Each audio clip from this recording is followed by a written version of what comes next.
My son locked me in the guest room and moved his wife into my bedroom, so I sold the whole damn house. My son said it was just temporary, that I'd be more comfortable in the guest room. Then one day, I came home and found my clothes packed, my bedroom locked, and his wife sleeping in my bed like she'd earned it. But what they didn't know? I still own the whole house. And while they were sipping wine and calling me a burden, I was planning the kind of revenge that doesn't knock. It signs paperwork. Before I begin my story, I just want to say thank you for listening to me pour my heart out. Let me know in the comments where you're listening from and what time it is. I love hearing from you. And if you haven't already, please hit the subscribe button. It helps me more than you know. Now, let me tell you what really happened. My name is Dolores, but everyone calls me Mama D. I'm 68 years old, and I thought I knew my son. His name is Andre, and he's 32 now. I raised him by myself after his daddy died when Andre was just 12. I worked 2 jobs to pay for this house. I scrubbed floors at the hospital during the day and cleaned offices at night. My hands are still rough from all those years of hard work. This house means everything to me. It's got 3 bedrooms and 2 bathrooms. The kitchen has yellow walls because Andre picked that color when he was 10. The living room still has the couch where I taught him to read. Every corner of this place holds memories of us together. When Andre got married to Kendra 6 months ago, I was so happy. Finally, my boy found someone to love. They had a small wedding in the park. Kendra wore a pretty white dress and Andre looked so handsome in his blue suit. I cried happy tears that day. After the wedding, they needed a place to stay for a few weeks. Their apartment wasn't ready yet, they said. Of course I said yes. What kind of mother would I be if I didn't help my son? Just for a little while, Mama, Andre said, hugging me tight. We'll be out of your hair soon. I made up the guest room nice for them, clean sheets, fresh flowers, and even put some chocolates on the pillow like a fancy hotel. I was excited to have family in the house again. It gets lonely sometimes eating dinner by yourself every night. But from the very first day, something felt wrong. Kendra walked into my house like she owned it. She didn't say hello or thank you or even smile. She just looked around with a frown on her face and said, "This place needs work." I bit my tongue. This was my son's wife now. I had to be nice. That first night at dinner, Kendra complained about everything. The food was too spicy, the chairs were uncomfortable, the guest room mattress was too hard. "My back is killing me," she said, rubbing her shoulders. "I can't sleep on that old thing." I looked at Andre across the table. I could see the wheels turning in his head. "Ma," he said slowly, "what if Kendra and I use your room for now? Just until we move out. You're smaller anyway. You don't need all that space." My fork stopped halfway to my mouth. "Andre, honey, that's been my bedroom for 30 years. Your daddy and I know, Ma, but it's just temporary, and Kendra's back is really bothering her." "The guest room is perfectly fine," I said quietly. Kendra rolled her eyes. "Whatever. I guess I'll just suffer." That night, I went to sleep in my own bed like always. It's a big bed with a soft mattress and 5 pillows. The windows face east, so I wake up with the sunshine every morning. My husband's picture sits on the nightstand, and I always kiss my fingers and touch his face before I go to sleep. The next day, I went to the grocery store to buy food for the week. I got all of Andre's favorite things: fried chicken, sweet potatoes, and the cookies he loved as a kid. I wanted to make them feel welcome. But when I came home, my whole world changed. There were boxes in the hallway. Cardboard boxes with my name written on them in black marker. My clothes, my books, my jewelry, my pictures. Everything that made that room mine was packed up like garbage. I stood there with my grocery bags, staring at my whole life in boxes. The master bedroom door was closed. I could hear voices inside. Andre and Kendra talking and laughing like nothing happened. I knocked on the door. My door. "Come in," Kendra called out. But when I tried the handle, it wouldn't turn. The door was locked. "It's locked," I called out. Andre opened it a crack. He looked embarrassed, but not sorry. "Oh, hey, Ma. We moved some stuff around to give you more space in the guest room." More space? I looked at the boxes again. "Andre, this is my bedroom." "I know, Ma, but like I said, it's just temporary. Come on, don't make this a big thing." Behind him, I could see Kendra sitting on my bed. She was wearing my silk robe, the one my husband gave me for our anniversary 20 years ago. She had rollers in her hair and was painting her nails bright red. She looked at me and smiled. Not a nice smile, a mean one. "The guest room is really cute, Dolores. Very cozy." Cozy, that's what people say when they mean small and sad. That night, I slept in the guest room for the first time in 30 years. The mattress was hard. The room was cold because the heater didn't work right. There was only one tiny closet and one electrical outlet that sparked when I plugged in my lamp. I lay there in the dark, listening to them laughing in my room. They had the TV on loud, and I could smell the candles I bought for special occasions. They were using my good candles like it was nothing. I didn't sleep much that night. Every time I closed my eyes, I saw my husband's face. He would be so angry if he knew what was happening. This house was supposed to be my safe place forever. The next morning, I made breakfast like always. Pancakes, bacon, and fresh orange juice. But when I called them to eat, Kendra yelled from the bedroom, "We're not hungry, we ordered food already." They had pizza boxes in my room. They were eating in my bed and making crumbs on my sheets. That's when I knew this wasn't temporary. This was a takeover. But they forgot something important, something that would change everything. My name is still on the deed to this house. I own every brick, every board, every doorknob, and I was about to remind them who was really in charge here. The war was just beginning, and I had the biggest weapon of all. The next few weeks were like watching my life disappear piece by piece. Kendra didn't just take my bedroom. She started taking everything that made this house feel like home. First, she moved my wedding picture. It used to sit on the mantel in the living room, me and my husband dancing at our wedding 35 years ago.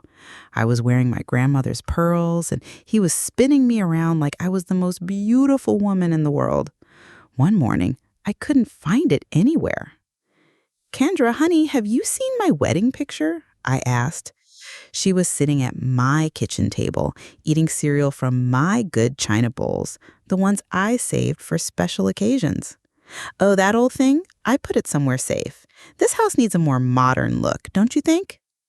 I found it later, face down in the hallway closet behind a box of old shoes. The glass was cracked right across my husband's face. My hands shook as I picked it up.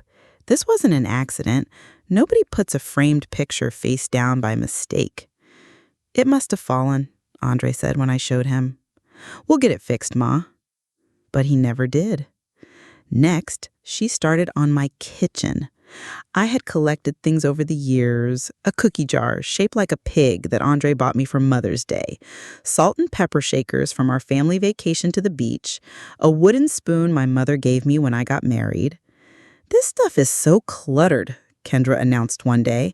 "I can't even find counter space to make my smoothies." Her smoothies. In my blender, using my electricity.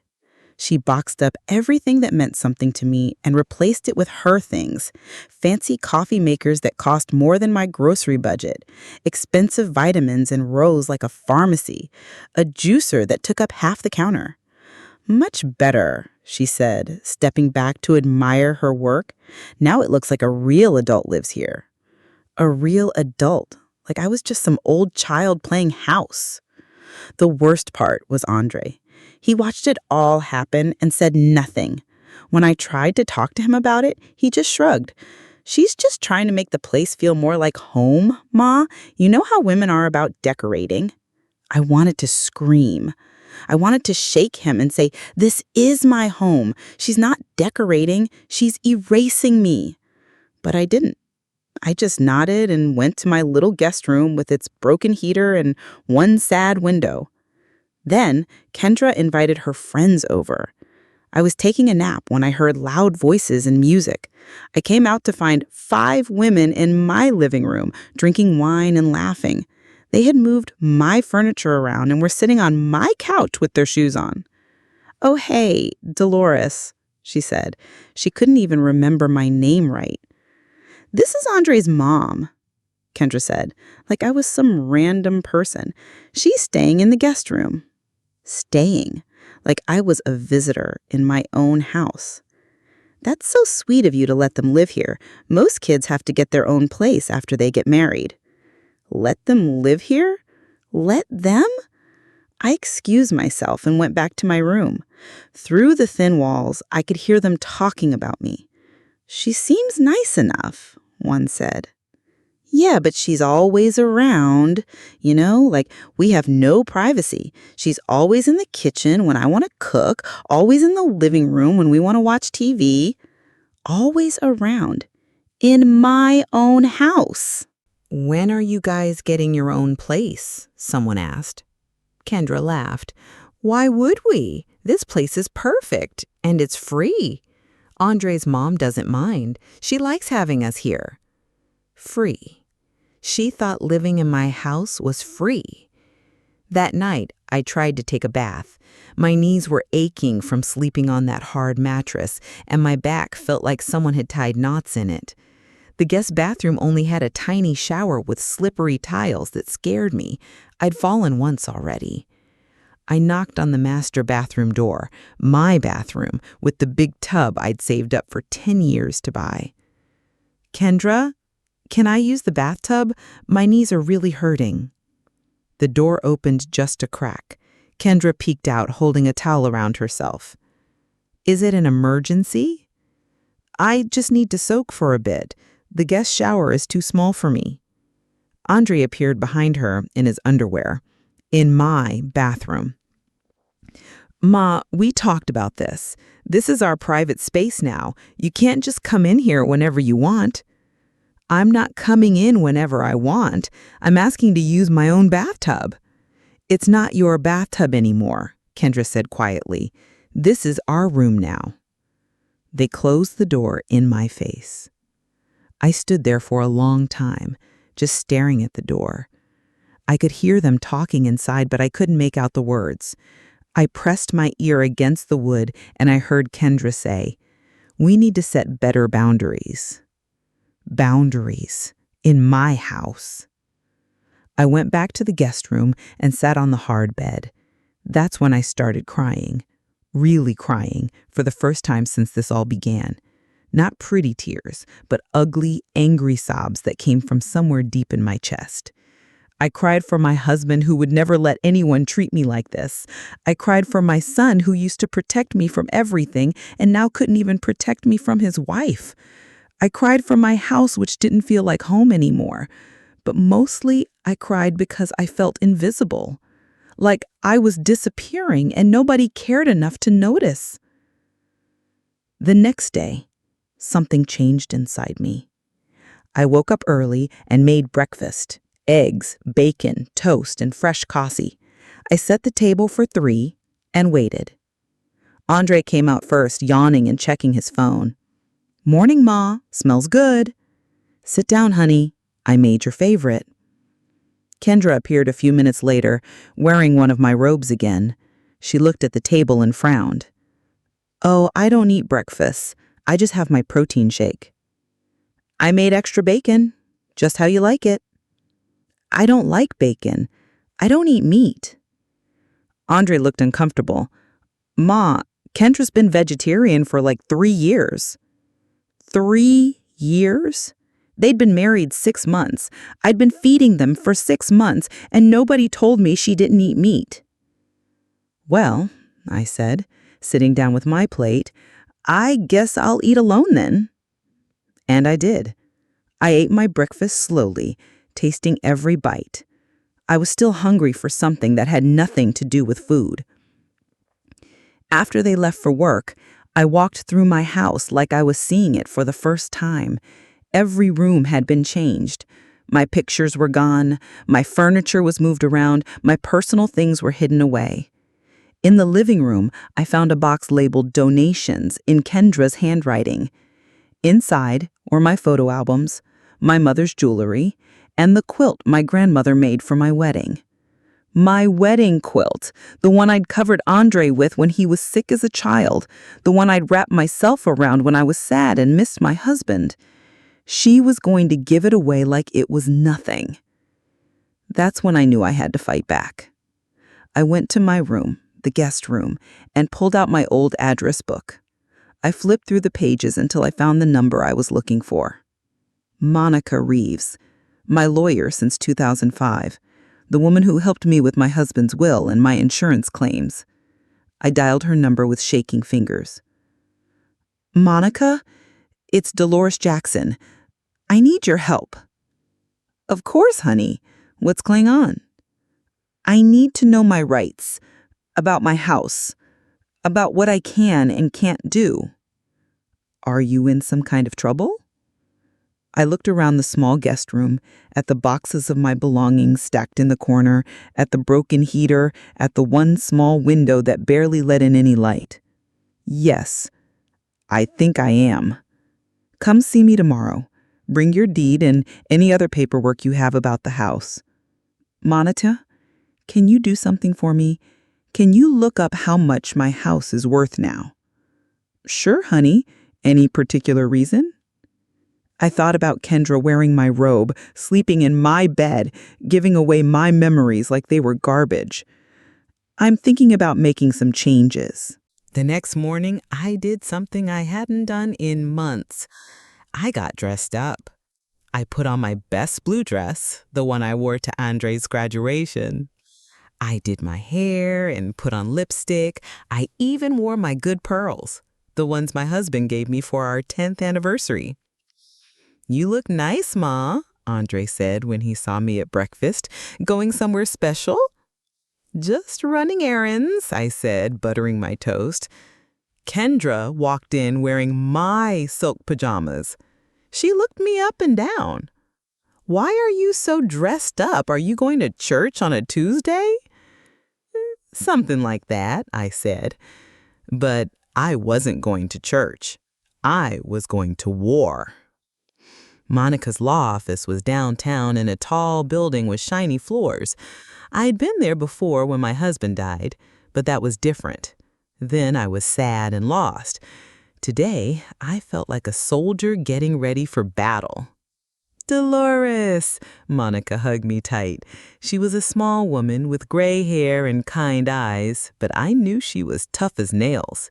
You look wonderful. Come on, let's talk. Her office had big windows and leather chairs.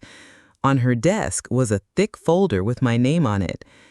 She pulled your records, she said, opening the folder.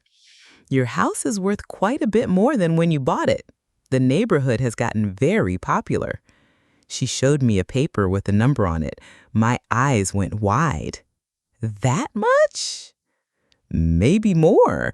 Houses on your street have been selling fast. Young couples love that area now. It's close to downtown, but still quiet. Young couples, like Andre and Kendra. Monica, I need to ask you something, and I need you to tell me the truth. What are my rights with my house? She leaned back in her chair. It's your house, Dolores. Your name is on the deed. You own it completely. You can do whatever you want with it. Even if my son lives there? Even then. He's an adult. He has no legal claim to your property. I felt something loosen in my chest. For weeks, I'd felt powerless in my own home. But I wasn't powerless. I was the one with all the power. What if I wanted to sell it? Monica raised her eyebrows. You want to sell your house? Maybe, hypothetically. Well, hypothetically, you could put it on the market tomorrow if you wanted to. You'd have to give any tenants proper notice, but since your son isn't paying rent, he's not a tenant, he's a guest. Exactly. Guests can be asked to leave at any time. I sat there for a moment, letting that sink in. Andre and Kendra thought they were so smart, taking over my house piece by piece. But they forgot the most important piece of all. Monica, I want you to do something for me. I want you to get the house appraised officially, and I want you to prepare all the paperwork for a sale. Are you sure about this, honey? I thought about my wedding picture with the cracked glass. I thought about my grandmother's quilt in a donation box.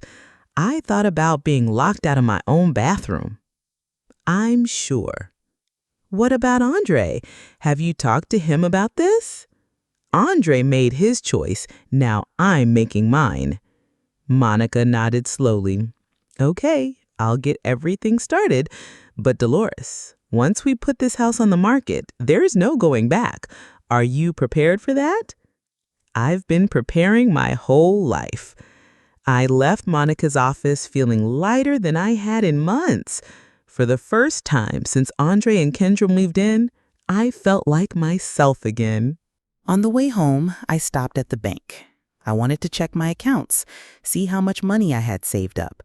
If I was going to start over somewhere new, I needed to know what I was working with. The bank teller was a young man with a friendly smile. Good afternoon, Mrs. Jackson. What can I help you with today? I'd like to see my account balances, please. He typed on his computer and frowned. Ma'am, it looks like there's been some activity on your checking account. Several large withdrawals in the past few weeks. My stomach dropped. What kind of withdrawals? He showed me the screen.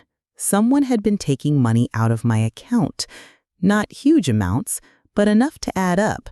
$50 here, $100 there. Who made these withdrawals? It looks like they were made with a debit card. Do you have anyone else authorized on your account? Andre. I'd added him to my account years ago in case something happened to me and he needed to pay my bills. I'd forgotten all about it. My son was stealing from me.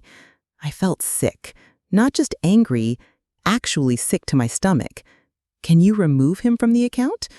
Of course. We'll need you to fill out some paperwork. I filled out the forms with shaking hands. Andre had been taking my money to pay for his new life with Kendra. All those expensive coffee makers and vitamins in my kitchen, I'd been paying for them without even knowing it. When I got home, the house was quiet. Andre and Kendra were both at work. I walked through the rooms, looking at everything with new eyes. This wasn't just about the bedroom anymore. This wasn't just about being disrespected. This was about theft. This was about my son looking me in the face every day while stealing from me. I went to my room, the guest room, and sat on the bed. I pulled out a notepad and started making a list. Things they'd taken. My bedroom, my bathroom, my money, my wedding picture, my kitchen stuff, my dignity. Things I was going to take back. Everything. That evening, I cooked dinner, like always. Fried chicken, mashed potatoes, and green beans. Andre's favorite meal. I wanted to see if he would look me in the eye while eating food I bought with money he'd stolen. "This smells amazing, Ma," Andre said, sitting down at the table. "Just like when I was a kid." "I'm glad you like it, baby." Kendra picked at her food. "I wish you told me you were making chicken. I could have ordered something healthy." "There's salad." "Iceberg lettuce isn't real nutrition." I watched Andre eat. He seemed happy, relaxed.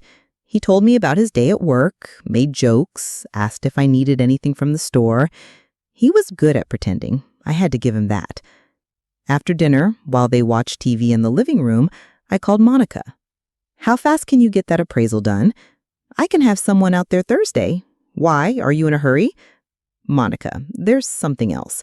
I found out today that Andre has been taking money from my account without asking. Silence on the other end. How much money? About $800 over the past month. Oh, honey, I'm so sorry. I removed him from the account today. But Monica, I want to move fast on this house sale, real fast. Okay, I'll call the appraiser first thing tomorrow. And Dolores, document everything. Keep records of what they've taken, what they've moved, what they've done to your house. If this gets ugly, you'll want proof.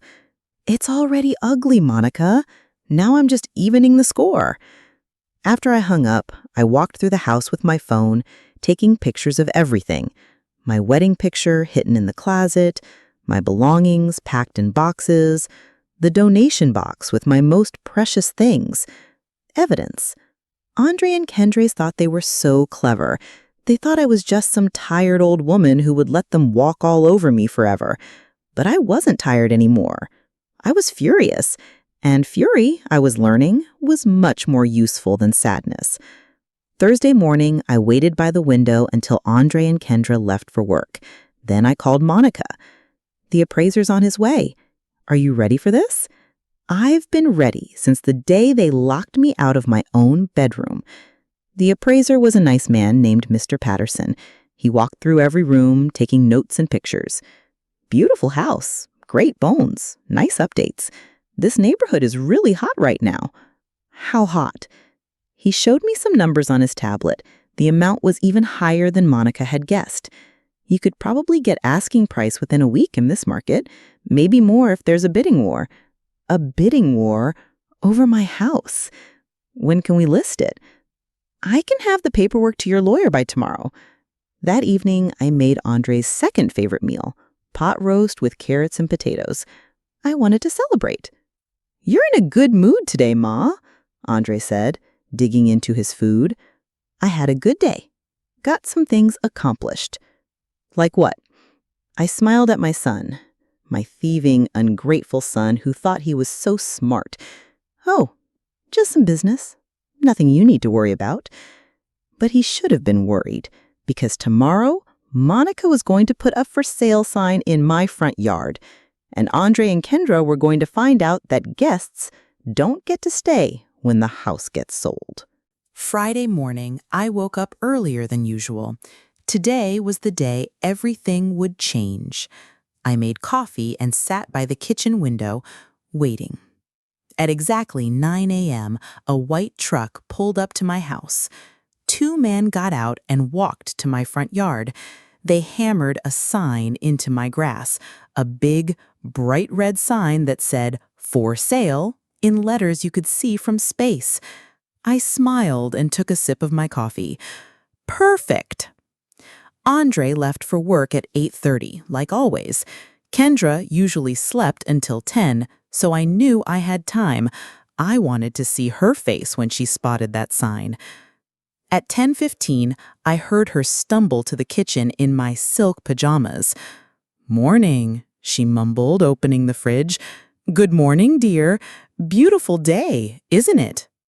She grunted and poured herself orange juice. Then she walked to the window to check the weather. The orange juice glass slipped from her hand and crashed to the floor. "What the hell is that?" She was staring at the for sale sign like it was a monster. "Oh, that," I said calmly, sipping my coffee. "That's a for sale sign." "I can see what it is. Why is it in our yard?" "It's not your yard, dear. It's my yard. And I'm selling my house." Kendra's face went white, then red, then purple. "You can't do that. We live here." "You're guests here, and now I'm asking you to leave." Andre will never let you do this. Andre doesn't have a choice. It's my house. She ran to the bedroom, my bedroom, and I heard her on the phone screaming at Andre to come home right now. 20 minutes later, Andre's car screeched into the driveway. He burst through the front door like the house was on fire. "Ma, what is this?" He pointed toward the yard. "It's a for sale sign, baby. I'm selling the house. You can't sell the house. This is our home. No, Andre, this is my home. You and Kendra are just guests who forgot their manners. Kendra appeared behind him, still in my pajamas. Tell her she can't do this. Andre looked confused and angry. Ma, you can't just kick us out. We don't have anywhere to go. You had 6 months to find somewhere to go. You chose to stay here and take over my house instead. Take over? We didn't take over anything. We've been helping you. I laughed, actually laughed out loud. Helping me? Let me tell you how you helped me, Andre. I stood up and walked to the counter where I had laid out all my evidence. You helped me by packing up my belongings and locking me out of my own bedroom. I showed him the pictures on my phone. You helped me by letting your wife throw away my wedding picture and donate my grandmother's quilt. More pictures. You helped me by stealing $800 from my bank account. I showed him the bank statements. Andre's face went pale. Ma, I can explain. Explain what? Explain how you looked me in the eye every day while stealing my money? Explain how you watched your wife erase every trace of me from my own house? It wasn't like that. Then what was it like, Andre? Tell me. He couldn't answer. He just stood there opening and closing his mouth like a fish. Kendra stepped forward. Look, Dolores, maybe we got off on the wrong foot. We can work this out. We'll pay you rent. With what money? The money you stole from me? We'll get jobs, better jobs. We'll pay you back everything. You're right. You will pay me back, but you won't be doing it from my house. This is crazy, Kendra screamed. You can't just sell someone's home. It's not your home. It never was. You were guests and you abused my hospitality. Andre sat down hard in one of the kitchen chairs. Ma, please. We made mistakes, okay? We're sorry. Can't we just start over? I looked at my son, my only child, the boy I'd raised by myself, the man I'd sacrificed everything for. Andre, do you remember when you were 12 and your daddy died? Of course. Do you remember what I told you that night when you were crying? He nodded slowly. You said we'd take care of each other. Always. That's right. I said we'd take care of each other. Not that I'd take care of you forever while you treated me like garbage. Tears started running down his face. Ma, I'm sorry. I'm so sorry. I know you are, baby. But sorry doesn't give me back my dignity. Sorry doesn't make up for the nights I cried myself to sleep in that cold guest room. Sorry doesn't erase the way you let your wife treat me like a burden in my own house. We can fix this. I shook my head. No, Andre, we can't. You chose her over me. You chose comfort over respect. You chose to steal from me instead of asking for help. Those choices have consequences. My phone rang. It was Monica. Dolores, I have good news. We already have 3 people who want to see the house this weekend, and 1 family is prepared to make an offer sight unseen. That's wonderful, Monica. Thank you. I hung up and looked at Andre and Kendra's shocked faces. You have 30 days to find a new place to live. That's more than generous, considering you're not paying rent. 30 days? Kendra shrieked. We can't find a place in 30 days. You should have thought of that before you decided to take over my house. Ma, please, Andre begged. Where are you going to go? I'm going to buy a nice little condo downtown, something new and modern with no memories of ungrateful children. What about all our stuff? Pack it up, just like you packed up mine. Andre started crying harder. Ma, I love you. I never meant for it to get like this. I love you too, Andre. That's why this hurts so much. I raised you to be better than this. I can be better. Give me another chance. I walked over to my son and cupped his face in my hands, just like I did when he was little. Baby, You're 32 years old. If you don't know how to treat people with respect by now, I can't teach you. And I'm too old to keep trying. Over the next few weeks, the house sold faster than anyone expected. A young couple with a baby fell in love with it immediately. They paid asking price and wanted to close in 3 weeks. Andre and Kendra found a small apartment across town. They had to take out a loan to pay for the deposit because they'd spent all their savings on expensive gadgets for my kitchen. On moving day, I stood in the living room watching them pack boxes. The same living room where I'd taught Andre to read, where we'd watched cartoons on Saturday mornings, where I held him when he had nightmares. "Ma," Andre said quietly, "I want you to know, I understand why you did this. I hate it, but I understand." "Do you really? You were trying to teach me a lesson." "What lesson?" He thought for a moment. "That actions have consequences. That you can't take advantage of people who love you. That respect isn't optional, even in family." I nodded. "That's right. Will you ever forgive me?" I looked at my son, really looked at him. I could see the little boy who used to crawl into my bed during thunderstorms. I could also see the man who'd let his wife throw away my wedding picture. "I already forgive you, Andre. But forgiveness doesn't mean forgetting. And it doesn't mean letting you hurt me again." "What does it mean?" "It means I hope you learn from this. I hope you treat the next person better. I hope you remember that love isn't just a feeling. It's how you act." Kendra came out of the bedroom carrying a box.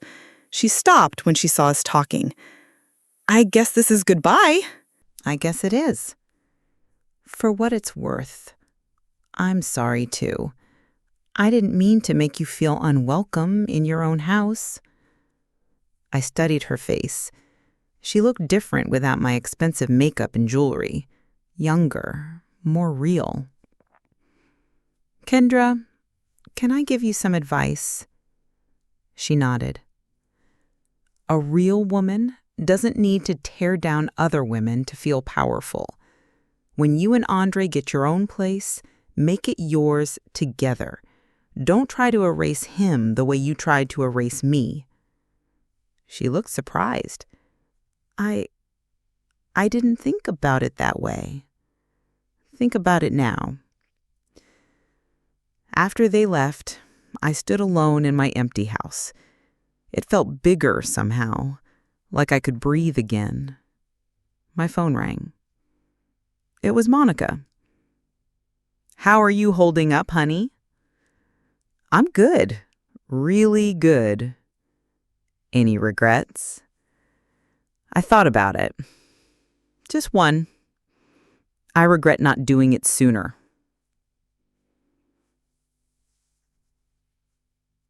3 months later, I was settled in my new condo. It had big windows, a modern kitchen, and a bathroom with a jetted tub. Everything was exactly how I wanted it. Andre called me every Sunday. We were slowly learning how to talk to each other again. He'd gotten a better job and was going to counseling with Kendra. They were working on their marriage and their problems.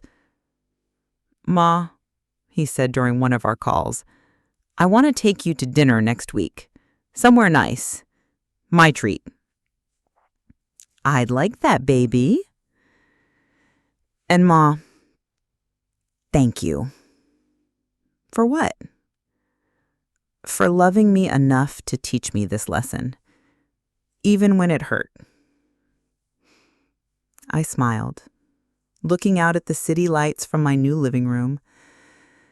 That's what mothers do, Andre. We love you enough to let you face the consequences of your choices, even when it breaks our hearts. The moral of the story: sometimes the people we love the most take advantage of us because they think our love means we'll accept anything. But real love, the kind that helps people grow, sometimes means saying no. It means setting boundaries. It means showing people that their actions have consequences. I spent 30 years putting Andre's needs before my own. That was my choice as his mother. But when he became an adult and started treating me like I didn't matter, I had to make a different choice. I had to choose myself. It wasn't easy. It wasn't fun. It broke my heart into a million pieces. But it was necessary. Andre learned that respect isn't optional, even in family. Kendra learned that you can't build your happiness by destroying someone else's. And I learned that it's never too late to stand up for yourself. The house sold for more than asking price. I used the money to buy my condo and put the rest in savings. I also opened a new bank account that only has my name on it. I'm 68 years old and I'm finally learning to put myself first.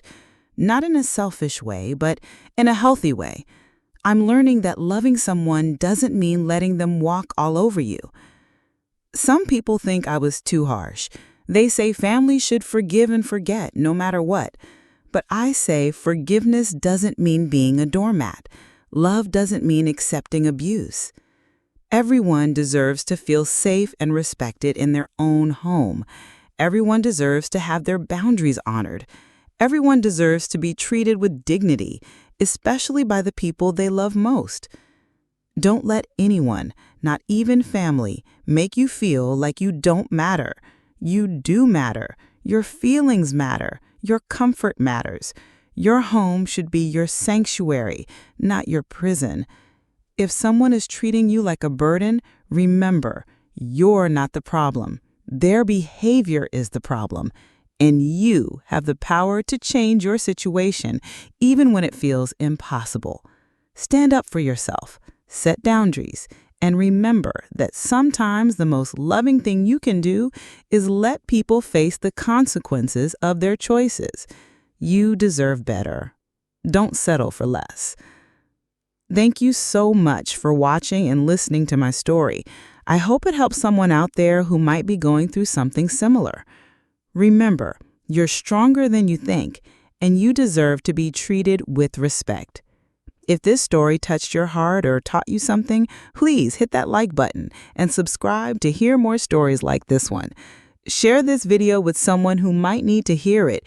You never know who might need the reminder that they have the power to change their situation. Let me know in the comments. Have you ever had to make a hard choice to protect yourself? How did it turn out? I love reading your stories and connecting with all of you. Thank you again for being here with me. Until next time, remember to love yourself enough to demand the respect you deserve. Take care, and I'll see you in the next story. Don't forget to like, subscribe, and share.